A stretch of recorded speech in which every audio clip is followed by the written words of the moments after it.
नमस्कार, मैं हूँ रचना श्रीवास्तव। सी टाइम्स में आपका बहुत बहुत स्वागत है। और सी टाइम्स के आज के सेगमेंट में हम आपकी मुलाकात करवाने जा रहे हैं श्री धीरज पटेरिया जी से, जो कि बीजेपी के नेता हैं, जिन्होंने हाल ही में बीजेपी में काफ़ी लंबे समय के बाद, लगभग 4.5 साल के बाद वापसी की है। तो आइए आपकी मुलाकात करवाते हैं धीरज पटेरिया जी से। बहुत बहुत स्वागत है सर आपका हमारे स्टूडियो में। धन्यवाद रचना जी। जी नमस्कार। सबसे पहला मेरा सवाल आपसे ये रहेगा सर कि राजनीति में आप कब से सक्रिय हैं? राजनीति में तो स्कूल का समय था, तभी से मैं सक्रिय हो गया था जी। और 16 साल की उम्र में दायित्ववान कार्यकर्ता बन चुका था जी। वार्ड अध्यक्ष के रूप में मैंने अपना सफर शुरू किया दायित्व का जी, और काम तो उसके पहले से भी कर रहा था, लेकिन पार्टी में भी एक, जब आप समझदार की उम्र में आते हैं तब दायित्व मिलता है। और तब से लेके मैं 2018 तक लगातार दायित्ववान कार्यकर्ता था और कुछ कारण ऐसे बने कि मुझे पार्टी से बाहर आकर चुनाव लड़ना पड़ा जी। लेकिन कभी ना कार्यकर्ताओं से दूर था, ना विचारधारा से दूर था, और सतत संवाद हमारा चलते रहता था। हम लोग हमेशा बात करते रहते थे जी। और इर्द गिर्द में विचारधारा ही रहती थी, तो कभी मैं दूर रहा नहीं। जैसे मैं आया तो एक तकनीकी रूप से काम जो था जी, सदस्यता लेने का, वो पूरा हुआ 29 मई को। बाकी तो सबसे बातचीत और कार्यक्रम लगातार जी। सर ये बताइए कि 4.5 साल का जो अंतराल आया वो क्यों आया? सीधी बात है, चुनाव लड़ा तो पार्टी से दूर हुआ सब जी, पार्टी से दूर हुआ, लेकिन कार्यकर्ताओं से, नेताओं से, पदाधिकारियों से हमारे संबंध वैसे के वैसे रहे। इवन चुनाव में भी जी वैसे ही सबसे मधुर संबंध बने रहे, कुछ साथ में भी काम करते रहे। और उसके बाद से जब चुनाव चला गया जी, तो अब फिर से चुनाव आने वाला है, तो कहीं ना कहीं ये बात लगातार कार्यकर्ताओं के माध्यम से हो रही थी, पदाधिकारियों के माध्यम से हो रही थी कि अब वापसी होना चाहिए और मैं अपने घर वापस आ जाऊं। मैं कोई कहीं दूर नहीं था, घर वापस आ जाऊं, इसका मुझे भी सुकून है और कार्यकर्ताओं की इसकी बेहद खुशी है जी। मेरा अगला सवाल आपसे ये है सर कि आने वाले चुनाव को लेकर पार्टी की क्या तैयारियां हैं? देखिए, भारतीय जनता पार्टी कोई चुनाव के समय कोई तैयारी नहीं करती है जी, और इसमें हमारे संगठन की बैठकें जी, बूथ स्तर, मंडल स्तर, जिला स्तर, प्रदेश और राज्य स्तर लगातार निरंतर होती है जी। हम कोई चुनाव के लिए काम नहीं करते, क्योंकि हमारा उद्देश्य हमेशा सामाजिक परिवर्तन रहा जी, समाज सेवा के माध्यम से राष्ट्र सेवा रहा जी। तो निरंतर उसके बैठकें होती रहती हैं और अपने संगठन को यदि कुछ कमियां दिख रही हैं तो उसको दूर करने का प्रयत्न निरंतर बैठकों के माध्यम से होता है, कार्यक्रमों के माध्यम से होता है, अभ्यास होते हैं।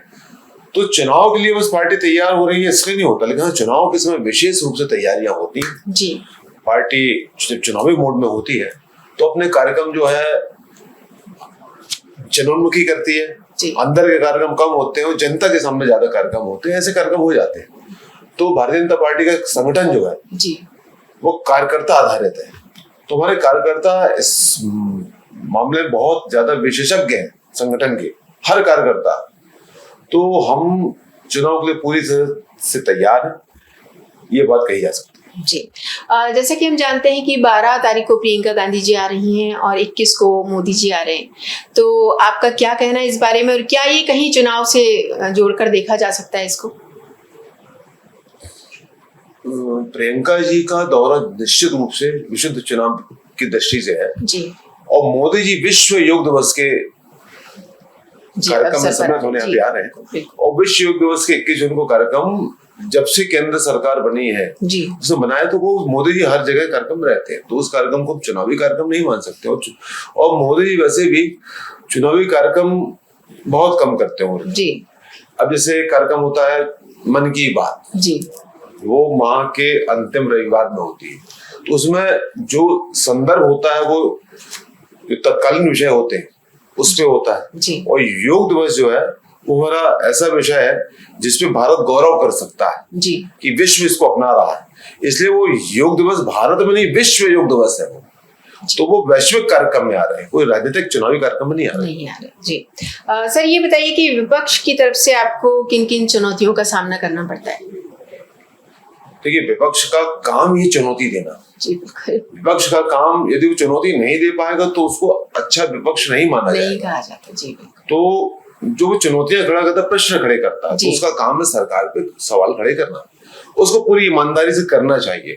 उन्होंने प्रयास किया होगा, ऐसा मेरा मानना है, उन्होंने कोई कमी रखी होगी तो वो जाने, लेकिन विपक्ष का जो काम है कि सत्ता पक्ष के समक्ष प्रश्न खड़े करे, उनके काम में कमियां निकाले, वो काम उन्होंने कितनी मुस्तैदी से करा है उसको आकलन करने का काम आप लोग को करना चाहिए। मेरे ख्याल से जो विपक्ष का काम केवल आरोप लगाना नहीं होना चाहिए,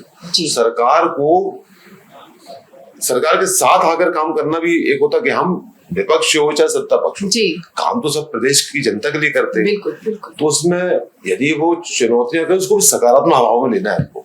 वो ऐसा नहीं कि हमने चुनौती खड़ी की तो हमको उसको बिल्कुल दरकिनार कर देना, ये तो कोई बात ही नहीं, तो उनकी बात पे विचार करके ही काम करना चाहिए और तभी जो है सत्ता पक्ष अच्छा काम कर पाएगा। जी, क्योंकि आपको बहुत जल्दी कहीं जाना है तो एक चलते चलते आखिरी सवाल मैं पूछूंगी कि विपक्ष को लेकर कोई खास टिप्पणी अगर आप करना चाहें तो।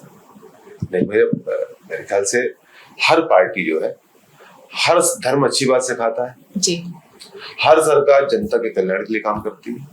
ऐसी जितने भी संगठित पार्टियां होती हैं जी, वो भी जनता के लिए बनती हैं। तो किसी की उनके कामकाज, सरकारों के कामकाज की आलोचना करना चाहिए आपको, किसी पार्टी विशेष को बोलने की आवश्यकता नहीं है हमको। जी, बिल्कुल। तो उसके आप जो आपकी कार्यप्रणाली पे आप बोलिए, सरकार के काम की समीक्षा कर सकते हैं आप, पार्टी सब अच्छा काम करते हैं।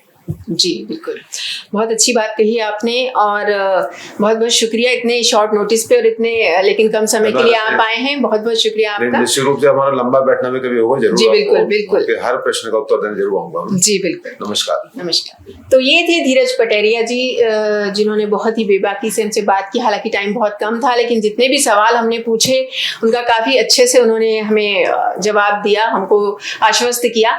तो उम्मीद करते हैं कि इसी तरह और भी नए लोगों को हम लेकर आते रहेंगे और आप देखते रहिए सी टाइम्स।